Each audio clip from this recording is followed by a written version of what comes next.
There's so many moving parts in this industry, and always has been, probably always will be. But if you think of a volcano being either dormant or hopefully dormant instead of active, there's always activity underneath the surface.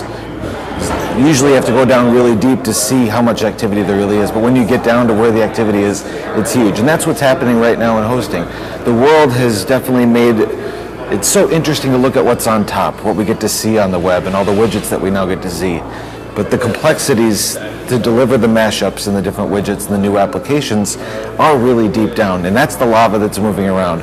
It's starting to erupt, and it's coming up closer to the surface that we're exposing more APIs. So I think we're going to have an eruption of a volcano, which probably used to be more like an iceberg. It doesn't change much day to day. Everyone buys similar things. So I think that's the big change. We've gone from an iceberg to a volcano that might erupt. I don't think we want Mount Helens. I think we just want to see small eruptions happen to where we continue to have, that's what I think becomes the new themes that happen in the web. I don't like talking about Web 2.0 as anything meaningful. I usually joke about it being what's after 1.0 and before 3.0. But I think the eruptions are what will represent new themes that will carry out over a couple years of new innovation. Well, it's valuable for everyone that gets to be part of the value chain. It's valuable for the customer because it's generally cheaper and it's tied to their revenues. It's valuable for the provider because it's easier to manage and it's more profitable to manage a concentrated, centralized group of infrastructure. So it's good for the customer and it's good for the provider. It should be.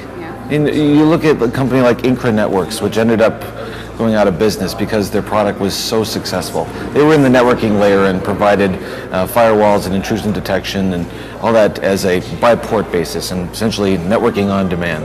Well, all the key customers bought the product, but they didn't price it high enough, and it became so successful that they didn't need it. So the value of this industry probably comes down, the margin of this industry goes up. And yeah, as long as there's going to be more things done on the web, which I would definitely bet on, I think most everyone's going to bet on, there'll be a need for more and more compute.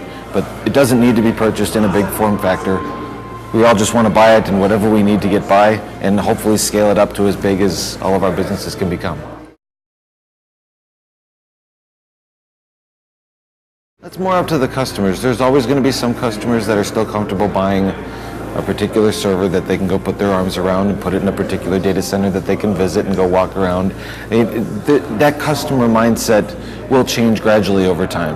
We're here at the early adopters of that trend that are willing to push for virtual machines and take advantage of utility computing and have been pushing automation. Those customers are going to lead a major wave that is happening this year in 07, is going to happen substantially greater form in 08.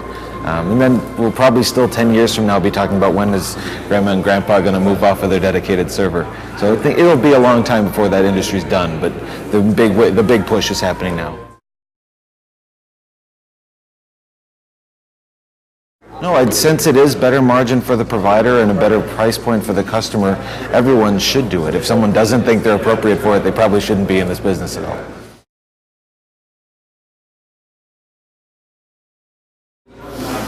And you take security risks when other people can share your grid, when there's other security aspects of networking that, again, you can't secure because it's not a dedicated box.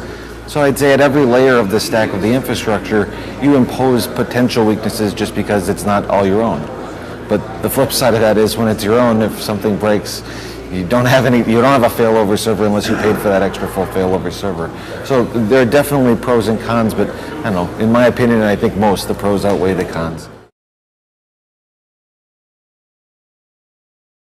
If you don't want to do utility computing, don't do it yet. You need to be behind it and actually be passionate about it and believe in it, otherwise your customers aren't going to care, especially if you have resellers. Resellers are not going to go adopt this if you don't even want to put your name behind it. So Layered Tech is one of the first companies to really get behind it, and I think more people should have the courage to promote it. But if you're not going to promote it, stick to selling dedicated servers because the market is understanding that and they're still ready to buy it.